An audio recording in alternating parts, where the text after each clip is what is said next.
साहेब, आज 4 डिसेंबर 2025 मी फोटो झुमकोच्या समोर पुणे स्टेशनला या जागेवरती आलेलो आहे. त्या जागेवरून तुम्ही बाबा दिसतात. त्यांच्या पात्राला त्यांच्या खाली काही नाही आहे. पांढऱ्या मला वाटते पातळ फक्त वस्तू दिसते. मला पातळ एक वस्तू दिसते. त्यांची झोप डिस्टर्ब झाली का? बाबा नमस्कार. थंडी वाजायला लागली ना का आम्ही तुम्हाला गोधली देतो. तर मित्र हो, हे पुणे महानगरपालिकेचं काम आहे. हे समाज कल्याण आयुक्त कार्यालयाचं काम आहे की आपल्या हद्दीमध्ये बहुजन समाज. बाबा कोणत्या जातीचे आहेत तुम्ही? कोणचे काक्षी हो? मुस्लिम आहे. मुस्लिम. बहुजन समाजापैकी हा तरुण त्या जागेवरती पडलेला आहे, झोपलेला आहे. त्याचं हे महत्त्वाचं आहे. मला संरक्षण होणं महत्त्वाचं आहे. सगळं वैयक्तिक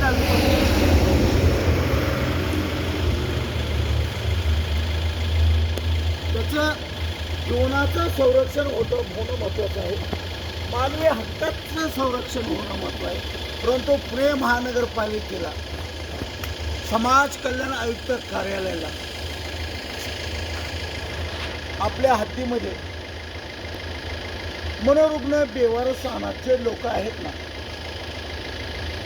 त्यांच्याकडे श्रीखंड आणि भूखंड 2% काही टक्क्यांसाठी वेळ द्यायला वेळ नाही आहे मित्र. तेव्हा मी विनंती करणार आहे समाज कल्याण विभागाला, पुणे महानगरपालिकेला, ते आपण मला 5 एकर जमीन ह्या बेवारस अनाथ लोकांना सांभाळण्यासाठी, त्यांचं ज्येष्ठ नागरिकत्वाचं संरक्षण देखभाल करण्यासाठी देण्यात यावी म्हणून मी 8 वर्षापासून मागणी करतो आहे. उपोषणे केले, आंदोलनं केले. समाज कल्याण आयुक्त कार्यालयाला अजून दया आलेली नाही आहे. जिल्हाधिकाऱ्याला अजून दया आलेली नाही आहे.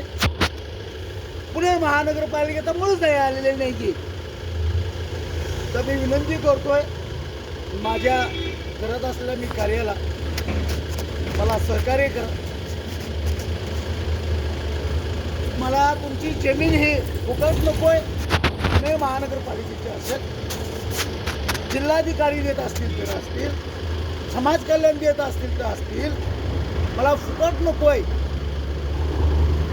मला 30 वर्षाच्या भाडे करारावरती जमीन द्या. ठेवून द्या.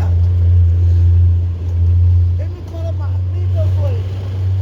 आणि माझ्या मागणीचा विचार तुम्ही गेल्या 8 वर्षापासून आजपर्यंत केलेला नाहीये. तेव्हा मी पुन्हा विनंती करतो की आपण एक तर तुम्ही सांभाळा.